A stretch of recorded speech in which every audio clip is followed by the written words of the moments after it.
ആൾക്കൂട്ട വിചാരണയെ തുടർന്ന് വെറ്ററിനറി വിദ്യാർത്ഥിയുടെ മരണം. 3 പ്രതികൾ പിടിയിൽ. 10-18 ചേർന്ന് ഒരു വിദ്യാർത്ഥിയെ എടുത്തിട്ട് അടിച്ചും തൊഴിച്ചും കൊല്ലുക. എന്തൊരു നാട്! അണ്ണാ, പണ്ട് അരി നോട്ടിച്ചെന്ന് പറഞ്ഞേ മധു ഒരാൾ ഒരുപാട് അടിച്ചില്ലേ? ഇത് സംഭവം എന്ന് പറയുന്നത് വയനാട് പൂക്കോട് എന്ന് പറയുന്ന ഒരു സ്ഥലത്തുള്ള കോളേജിൽ നടന്നൊരു സംഭവമാണ്. അതില് ഒരു വിദ്യാർത്ഥി സിദ്ധാർത്ഥ് എന്ന് പറയുന്ന വിദ്യാർത്ഥിയെ അവന്റെ സഹപാഠികൾ തന്നെ അടിച്ചും തൊഴിച്ചും ഒക്കെ കൊന്നുകളഞ്ഞു. അത് കൊള്ളാം. കൂടെ പഠിച്ച ചെറുക്കന്മാരെ തന്നെ കൂടെ പഠിച്ച വിദ്യാർത്ഥിയെ കൊന്നു. ഇവരൊക്കെ മനുഷ്യകോലത്തിൽപ്പെട്ട പയ്യന്മാരെ തന്നെയാണ്. മനുഷ്യകോലം കെട്ടിയ നരഭോജികൾ. 3 ദിവസമാണ് പച്ച വെള്ളം പോലും കൊടുക്കാതെ ആ കുഞ്ഞിനെ അടിച്ചും തൊഴിച്ചും. 3 ദിവസം പച്ച വെള്ളം കൊടുക്കാതെ ഈ കാലമാണ് മരി ചേർക്കനെ അടിച്ചപ്പോ ഇവിടെ അവിടെ സാറന്മാരൊക്കെ എവിടെ പോയിരുന്ന യുവന്മാരൊക്കെ എവിടെയാണ് പോയി കിടന്നത്?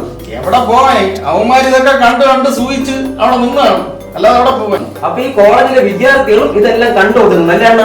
എല്ലാവർക്കും അവന്മാരെ പേടിയായിരുന്നു.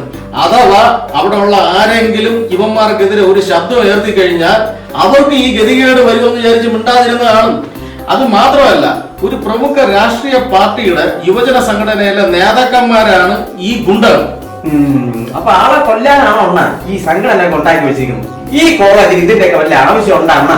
പണ്ടൊക്കെ കോളേജ് ക്യാമ്പസുകളിലെ യുവജന സംഘടനകൾ ഒരു അനീതി കണ്ടു കഴിഞ്ഞാൽ എതിർക്കും, പ്രതികരിക്കും. എന്നാൽ ഇപ്പൊ അതൊക്കെ മാറി. ഇപ്പൊ സിദ്ധാർത്ഥനെ പോലുള്ള പാവപ്പെട്ട പിള്ളേർ ഒന്ന് ചാടിക്കൊടുത്ത ആദ്യം വിരട്ടും, പിന്നെ തല്ലും, വേണമെങ്കിൽ കൊല്ലുകയും ചെയ്യും. ഈ രീതിയിൽ അതപ്പതിച്ച് ഇപ്പോഴത്തെ യുവജന സംഘടനകളുടെ പ്രവർത്തനം. ഈ വെള്ളക്കൂടി കണ്ടാൽ പോയിട്ട് വരണം. അല്ല കണ്ടാക്ക ഈ വെള്ളം നമ്മളെ പാർട്ടിയുടെ സമരാഗ്നിയിൽ പങ്കെടുത്തിട്ട് വരികയാണ്. ഭയങ്കര വെള്ളദാഹം. അഗ്നിയിലിട്ട് വേവിച്ചെടുത്തണം, അതാണ് ഇത്ര വെള്ളം ദാഹം. അല്ല കണ്ടാക്കെ ഈ സമരാഗ്നി കൊണ്ട് എന്തെങ്കിലും പണി തുടങ്ങിയിട്ടേ ഉള്ളൂ. സമരത്തിന്റെ അഗ്നി കത്തി തുടങ്ങിയിട്ടുണ്ട്. സമരത്തിന്റെ അഗ്നി കത്തി തുടങ്ങിയിട്ടുണ്ട്. അതങ്ങ് കാശ്മീർ വരെ ആളി പടയുമെന്നൊക്കെയാണ് പറഞ്ഞു വരാൻ പോണത്. നിങ്ങളുടെ പാർട്ടിയല്ലേ, നിങ്ങളുടെ നേതാക്കന്മാര് നിങ്ങളുടെ അണികളുടെ മുമ്പിൽ വെച്ച് കത്തിച്ചിട്ട് പുറകെ പോയി ഊതിക്കെടുക്കും. ഒരു നേരം അങ്ങോട്ടും ഇങ്ങോട്ടുള്ള ഒരു അന്തർധാര. അല്ല കേട്ടോ, നിങ്ങളുടെ നേതാവുണ്ടല്ലോ കഴിഞ്ഞ പ്രാവശ്യം ദേശീയഗാനം പാടി തെറ്റിച്ചേക്ക് ഭയങ്കരമായിട്ട് കുരു വലപിടിച്ചിരിക്കുകയല്ലേ? ഒരബദ്ധമൊക്കെ ആർക്കും പറ്റും. ദേശീയഗാനം തെറ്റിച്ചു കാരണമാണ് അബദ്ധം. ദേശീയഗാനത്തിൽ മാത്രമല്ല, ഈ സമരാഗ്നി എന്ന് പറയുന്ന പരിപാടി തുടങ്ങിയ നാള് മുതൽ ഇവരുടെ പാർട്ടിക്ക് അബദ്ധങ്ങൾ മാത്രമേ കിട്ടി.